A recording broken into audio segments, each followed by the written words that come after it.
Salut à tous, c'est Ciné Marvel. Mon dernier focus était consacré à Hydro-Man, et aujourd'hui, nous parlerons de Mysterio. Bien que plusieurs personnages aient utilisé cet alias au fil des années, je tiens à préciser que nous nous intéresserons ici seulement à sa première et plus notable incarnation, à savoir celle de Quentin Beck. Quentin Beck, alias Mysterio, est un super vilain évoluant dans l'univers Marvel de la maison d'édition Marvel Comics. Créé par le scénariste Stan Lee et le dessinateur Steve Ditko, le personnage de fiction apparaît pour la première fois dans le comic book Amazing Spider-Man numéro 13 en juin 1964. Il existe quelque chose d'assez intéressant avec ce personnage. En effet, comme dit précédemment, il est apparu pour la première fois en 1964. Cependant, en janvier 1981, dans le numéro 51 de Peter Parker The Spectacular Spider-Man, ses origines sont adaptées. Il devient alors un associé du bricoleur dans le numéro 2 de The Amazing Spider-Man, apparaissant dissimulé sous un masque d'extraterrestre. Cela fait de cet épisode datant de mai 1963 la première apparition de Quentin Beck, bien que ce dernier soit masqué. Depuis son enfance, Beck a toujours rêvé de faire du cinéma, grandissant avec pour but de devenir cascadeur et un spécialiste des effets spéciaux dans l'industrie du cinéma. Travaillant à Hollywood pour un grand studio, il joue des rôles d'extraterrestres ou de monstres, tout en s'occupant des effets spéciaux, et en rêvant par-dessus tout de se faire un nom dans ce milieu et d'acquérir la célébrité. Malheureusement, il s'aperçoit qu'il manque de charisme, des talents nécessaires pour devenir une vedette, ou la patience pour devenir réalisateur. Par conséquent, il en vient à considérer que sa carrière dans les effets spéciaux est un cul-de-sac. C'est alors qu'un ami lui dit en plaisantant que la meilleure manière de devenir rapidement célèbre serait de vaincre un héros costumé. Beck réalise alors que son expertise dans les effets spéciaux et les illusions peut faire de lui un criminel efficace. Devenu maître dans cet art, il remarqua que le Daily Bugle ridiculise le héros Spider-Man et le considère comme un criminel. Il se dit que l'arrêter lui ferait une bonne publicité. Cependant, le tisseur n'a jamais enfreint la loi. C'est pourquoi Beck se déguise en Spider-Man et dévalise une banque. L'homme araignée mettra fin aux agissements de Mysterio qui se retrouve en prison. Devenu en quelque sorte accro au jeu d'essayer de battre Spider-Man, il échafaude plusieurs plans pour le vaincre, mais est battu à chaque fois. Il sera également engagé par le Dr Octopus au sein de l'équipe des Sinister Six. Malgré cette aide, il ne parviendra pas à prendre l'avantage sur son ennemi. Beck développe quelque temps après une tumeur au cerveau et un cancer des poumons, conséquence des produits chimiques qu'il utilise. Il affrontera Daredevil, mais finira par se tirer une balle dans la tête, celui-ci n'ayant plus aucune raison de vivre. Cependant, envoyé en enfer à cause de sa carrière criminelle, Beck revient provisoirement sur Terre en compagnie d'autres héros et criminels costumés et affronte Doctor Strange. Mysterio a eu d'autres identités, comme celle de Daniel Berkart, un ancien associé trahi par Beck, et Francis Klum, un mutant téléporteur et télékinésiste. Quentin Beck n'a aucun super pouvoir, mais est un expert dans la conception d'effets spéciaux mécaniques, visuels ou auditifs, un maître de l'hypnose et de la prestidigitation, ainsi qu'un chimiste et un roboticien amateur. Quant à son équipement, celui-ci inclut habituellement un casque sans teint en forme d'aquarium pour poissons, un projecteur holographique, des gants et des bottes dotés d'embouts capables d'émettre un gaz hallucinogène ou pour se dissimuler.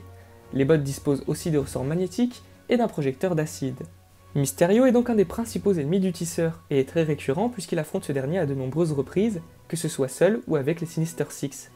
Ne possédant pas de super pouvoirs mais de nombreux gadgets, c'est un vilain assez atypique et imprévisible, parvenant donc à rendre tous ses combats avec Spider-Man intéressants. C'est pour toutes ces raisons que Quentin Beck est un vilain que j'adore, et peut-être même l'ennemi de Peter Parker que je préfère. Le vilain apparaît dans de nombreuses séries animées et donne dans chacune d'entre elles du fil à retordre à Spider-Man. On l'aperçoit notamment dans L'Araignée, qui date de la fin des années 1960, ou dans des séries plus récentes comme Spectacular Spider-Man et Ultimate Spider-Man.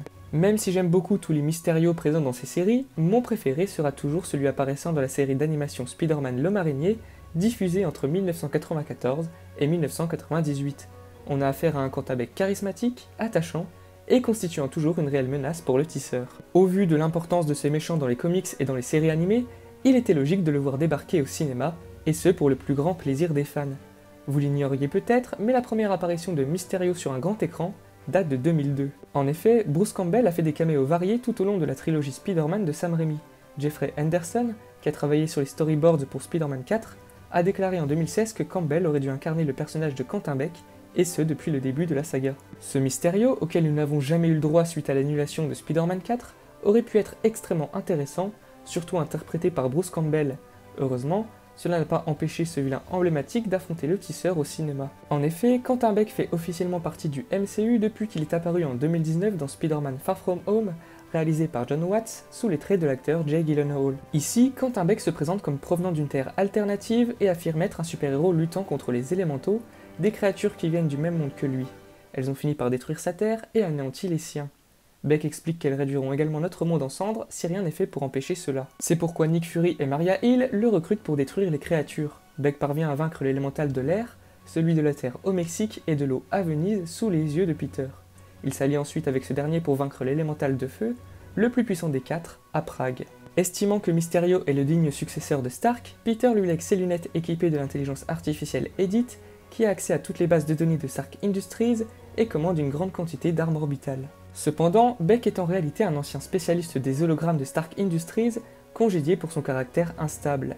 Il a conçu la technologie de réalité virtuelle qu'Iron Man avait présentée au début de Civil War, mais ce dernier se l'était attribué. Furieux, il dirige à présent une équipe d'employés mécontents ayant travaillé pour Tony Stark et utilise des drones à projecteurs avancés pour simuler les attaques des élémentaux, la menace du multivers n'étant qu'un scénario de fiction. Possédant maintenant les lunettes, son plan a fonctionné à merveille. En préparant une autre illusion, Beck découvre que MJ a découvert sa véritable identité. Il tend donc un piège à Peter, qui venait rencontrer Fury à Berlin, en créant de nombreuses illusions, et arrive finalement à vaincre Spider-Man. Mysterio sera ensuite à Londres où il orchestre une attaque d'une fusion d'élémentaux, cherchant à tuer MJ et tous ceux à qui elle aurait pu révéler son secret. Cependant, Peter parvient à entrer dans l'illusion et à détruire tous les drones qui projetaient les hologrammes. Beck, vaincu et blessé par un tir de drone après que Peter a réussi à détruire son casque, tente d'utiliser une dernière illusion pour abattre le tisseur. Il parvient finalement à divulguer publiquement l'identité de Spider-Man avant de mourir. Ce Mysterio possède à peu près les mêmes motivations que celui des comics, puisqu'il rêve de succès après avoir été ignoré. Une modernisation a été apportée à ses illusions et à son costume, afin d'éviter le côté kitsch du bocal sur la tête. On a donc affaire à un méchant réaliste, probablement l'un des meilleurs du MCU selon moi. Vous l'aurez compris, j'adore ce vilain et j'espère que nous le reverrons au cinéma, ce qui est fort probable.